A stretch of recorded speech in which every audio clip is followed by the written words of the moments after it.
Assalamualaikum warahmatullahi wabarakatuh, sahabat Thorikuna Official yang dimuliakan oleh Allah. Pada kesempatan yang berbahagia ini kita akan membahas beberapa perkara yang dimakruhkan di dalam wudhu.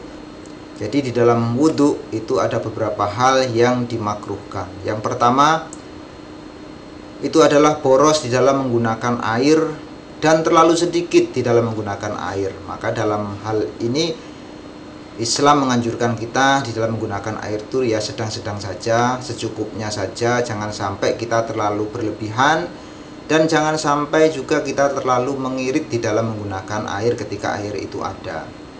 Jadi ketika kita membasuh wajah, misalnya kita ngambil gayung, langsung kita siramkan, terlalu banyak banget air yang kita gunakan sehingga sampai boros. Padahal toh boros itu di dalam Islam itu hukumnya adalah dilarang. Maka dari itu ketika wudhu kita boros di dalam menggunakan air, itu hukumnya adalah makruh.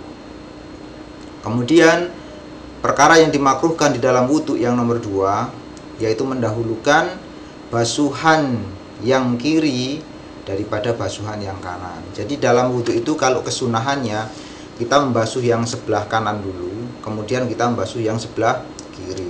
Akan tapi jika kita itu balik, membasuh yang sebelah kiri dulu, kemudian kita membasuh yang sebelah kanan, maka itu di dalam bab wudhu itu hukumnya adalah dimakruhkan.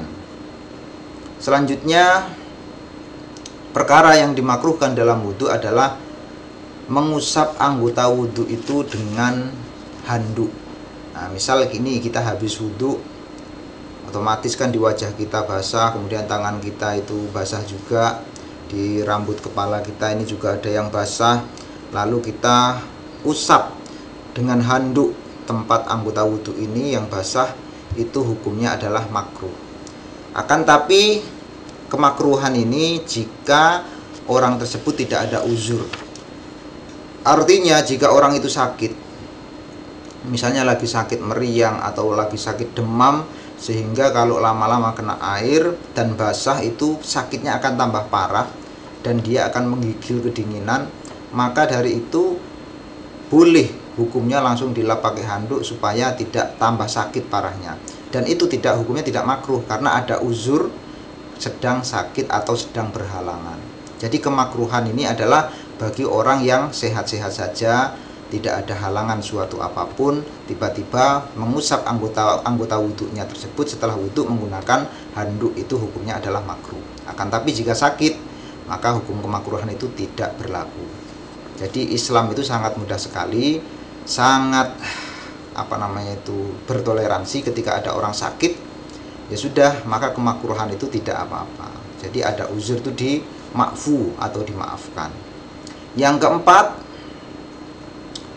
adalah memukul wajah dengan air karena hal tersebut menghilangkan kemuliaan wajah. Gini, misal kita itu wudhu, biasanya mengambil air, itu kan sewajarnya kita ambil airnya di keran, kemudian atau di bak yang airnya lebih dari 2 kula, kemudian kita tuangkan di wajah seperti ini.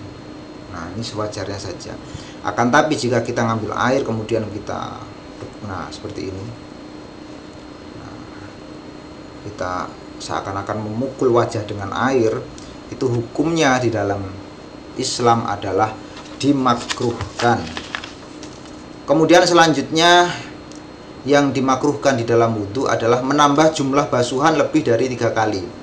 Nah, ini perlu diperhatikan. Kewajiban kita membasuh dari anggota yang difardukan di dalam wudhu itu kan kewajibannya adalah 1.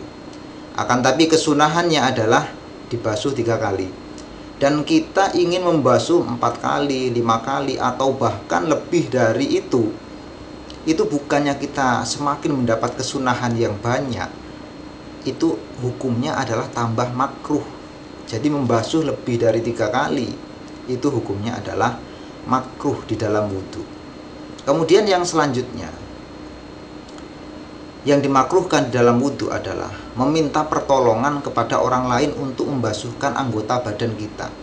Misalnya, tolong basuhkan, kita mau membasuh tangan nih. Nah, tolong ini basuhkan tangan saya. Kita minta tolong kepada orang lain dan kita tidak ada uzur. Kita tidak sedang sakit, kita tidak sedang berhalangan.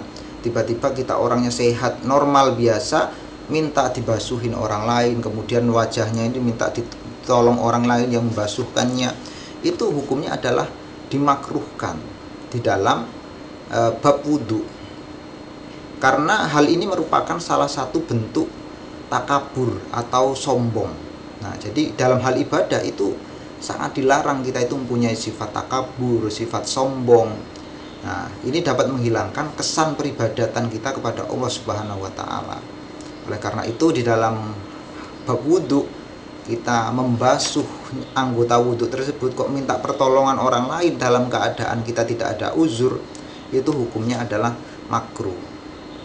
Nah, inilah beberapa hal yang perlu kita ketahui di dalam bab wudhu ya, yang dimakruhkan. Kemudian selanjutnya, yang dimakruhkan di dalam berwudu itu adalah terlalu banyak atau berlebihan dalam berkumur-kumur atau menyerap air dalam hidung. Nah, kita ketahui kumur-kumur, menyerap air dalam hidung itu hukum awalnya adalah sunnah. Nah, jika kita berkumur-kumur terlalu banyak atau menyerap air ke dalam hidung terlalu banyak, itu bagi orang yang berpuasa ini sangat dikhawatirkan airnya nanti akan masuk ke dalam rongga tenggorokan dan sampai ketelan ke sini dan akhirnya membatalkan puasa. Oleh karena itu, berkumur-kumur yang terlalu berlebihan atau menyerap air ke dalam hidung terlalu berlebihan itu di dalam bab wudu hukumnya dimakruhkan. Terlebih ketika kita sedang berpuasa, khawatir nanti ketika kita menghirup air ke dalam atau berkumur-kumur terlalu berlebihan sampai masuk ke dalam tenggorokan, dan inilah yang menyebabkan puasa kita nanti batal jika kita bersengaja ingin berlebih-lebihan di dalam berkumur-kumur atau menghirup air dalam hidung sehingga masuk ke dalam tenggorokan. Dan ini harus perlu kita pahami, dan semoga kita semuanya diberikan taufik dan hidayah oleh Allah Subhanahu wa taala untuk meninggalkan perkara-perkara yang dimakruhkan di dalam wudhu. Semoga Allah selalu memberi hidayah kepada kita dan menjadikan kita orang yang husnul khotimah. Amin amin ya rabbal alamin. Wabillahi taufik wal hidayah. Wassalamualaikum warahmatullahi wabarakatuh.